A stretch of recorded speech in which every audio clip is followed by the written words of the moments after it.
This is 7 National News, and in our top story, the UAE cabinet has endorsed hosting the headquarters of the Joint Police Force of the GCC in Abu Dhabi, with the aim to foster the UAE's relations with the other Gulf countries and to safeguard the region from security threats.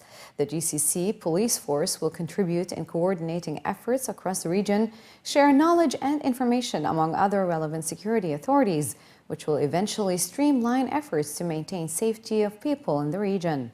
His Highness Sheikh Mohammed bin Rashid Al Maktoum, the UAE Vice President, Prime Minister and ruler of Dubai, said that joint GCC coordination has become a necessity, and the GCC leadership is keen to ensure the safety of its citizens and residents.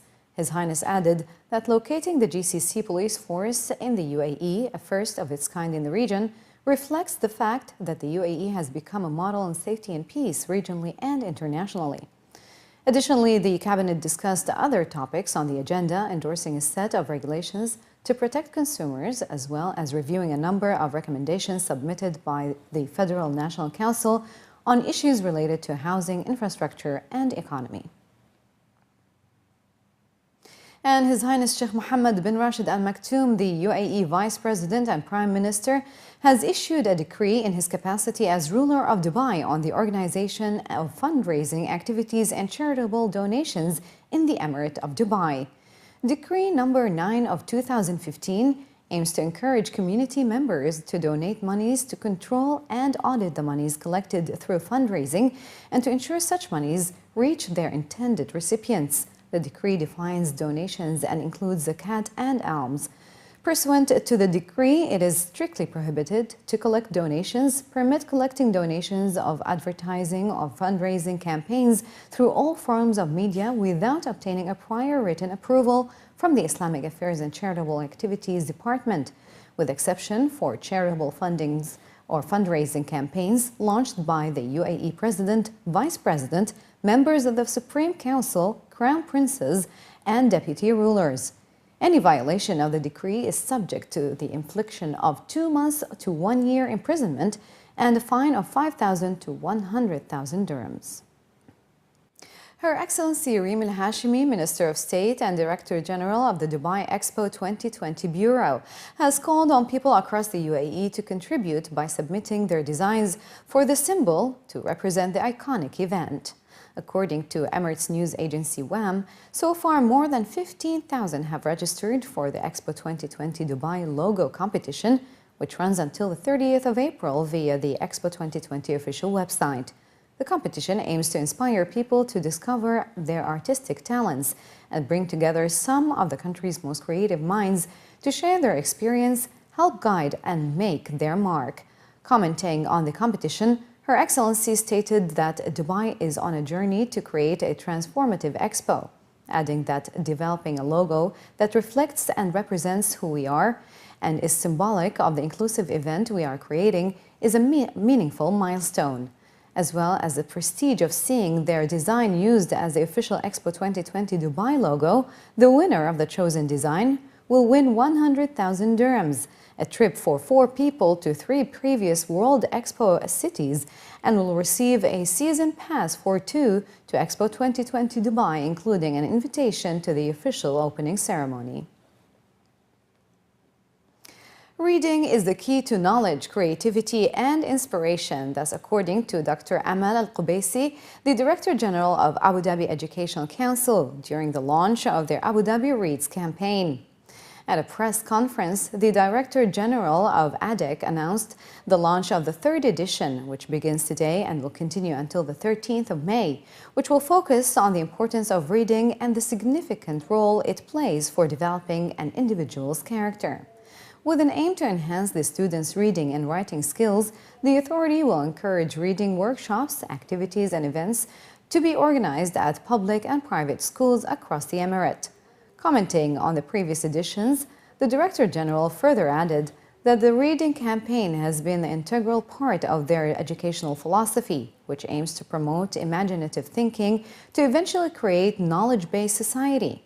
Furthermore, ADEC will also use the campaign to engage the community and increase awareness about the learning resource centers and libraries across public schools, which can be accessed by general public. Looking ahead to the third edition, ADEC's Director General added that at present 88% of school students in Abu Dhabi participate or practice reading on a daily basis. They are now aiming to increase the figure to 100%. We are targeting 100%, but I think having a celebration through this campaign that's starting from the 20th of April till the 13th of May is the tip of the icing on the cake. But during the whole year, we find that our students having different events and activities all around reading and writing to create this creativity, and also to find new ways for our teachers to have this kind of activities and more activation of their role. And accordingly, I think Abu Dhabi Education Council, through its strategy for education, sees reading as a main pillar. Moreover, we have already started opening our schools as community centers, where the learning resources centers, the libraries, are open to the public, and they can utilize them for their reading activities or reading with their children. This in itself will really accomplish many different goals, important goals on the educational level, cultural level, and mostly also, importantly, on the social level. The Medical Fitness Department of the Dubai Health Authority has announced that it has conducted just under 500,000 medical fitness tests during the first quarter of this year. Of the 496,721 medical fitness procedures conducted by the department, just over 206,000 fitness tests were for issuance of new visas, with the remaining 290,000 for the renewal of visas. Medical fitness is a mandatory requirement for all expats in the UAE and is required for residency, employment, or education visas. The DHA has 16 medical test centers located across different parts of the Emirate for the issuance and renewal of medical fitness tests. The figures also showed that enhanced services such as the 4-hour VIP service, 24-hour express service, and 48-hour options are also being increasingly used, as well as the Tawajud or At Your Doorstep service, which is free of cost for people with special needs and is charged at 260 dirhams for the visa. Officials from the department were also quoted in an article by Emirates news agency WAM as saying that in addition to providing these services, the department will also be expanding its centers this year, with 2 medical fitness centers opening at Mirdif and at Jumeirah Lake Towers. Dubai Police have held a special ceremony to honor safe drivers and sponsors as part of the White Point system, announcing 2 winners with perfect driving records who will drive away with brand new cars, thanks to not violating any traffic rules last year. Layla Al-Belushi and Atek Mubarak were both awarded cars from a draw of the names submitted of 1,500 safe drivers who did not commit any traffic offense last year. Although only 1 winner was scheduled to be picked up during this annual event, His Highness Sheikh Mansour bin Mohammed bin Rashid Al Maktoum decided to pick a second name this year, with Dubai Police later posting pictures of the winners on their official Twitter handle. During the event, Major General Khamis Matar Al-Mzena, the Commander-in-Chief of the Dubai Police, stressed how the White Point system had helped to reduce the number of road accidents substantially since its introduction in 2012. And finally, in the bulletin, Princesses Anna and Elsa, as well as the hilarious snowman Olaf from Disney's record-breaking animated feature Frozen, will be cooling down Dubai's summer heat with an ice skating extravaganza for the first time this year from June 10th to the 13th. The show, entitled Disney on Ice Presents Princesses and Heroes, is the second in series of popular or exclusive performances in the UAE, following the first performance, Disney on Ice Presents Rockin' Ever After last year, in partnership with Etisalat and with the support of Dubai's Corporation for Tourism and Commerce Marketing. The organizers, Sport and Entertainment Solutions, stated that they are expecting even better results this year due to a special appearance in the second act by royal sisters Anna and Elsa from the Academy Award-winning and #1 animated feature film of all time, Disney's Frozen.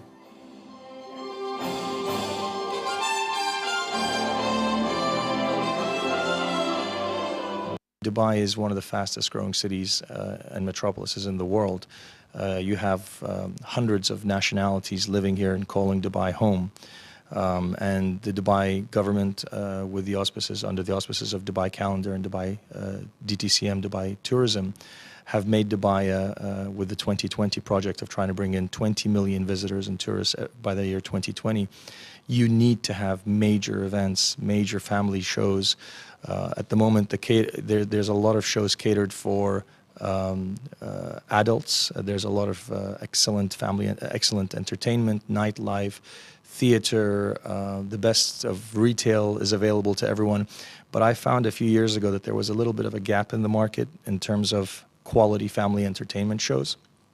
And we approached Feld Entertainment in 2012 with a view of bringing Disney on Ice to the region.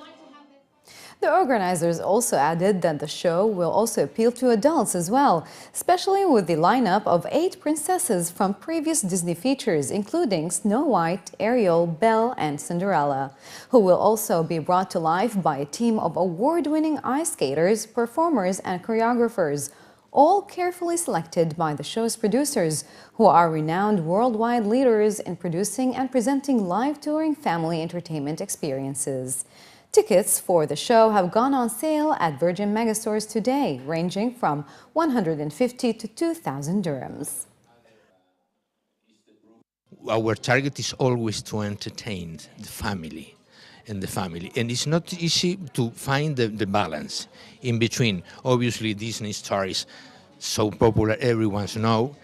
The first challenge is to bring life from the animation, the characters, to keep the magic of Disney. Something that we humbly believe that obviously is achieved. So, bottom line is 60% our audience are adults. So, the target also is to entertain parents at the same time that kids, boys and girls, are living, enjoying the magic from Disney. So everything has been contemplated, focus on to entertain the family. It's very important that we have character developers come in and work with us for there's so many tiny little details to each character, as well as the choreographers that make sure that what we're doing skating-wise embodies what the character is. So it's a nonstop process. Even as the tour continues, we always have someone come in to kind of keep an eye on things and make sure that everyone is on track. I made a little book of dreams when I was a little kid, of goals and things I wanted to do when I grew up, and be a professional figure skater was on there, and I wrote that down when I was 8 years old. So that dream came true, and then it's every little girl's fantasy to play dress up for a living. I mean, I get to wear beautiful dresses every day and spin around, and to just hear the applause of the audience is something that you really can't touch.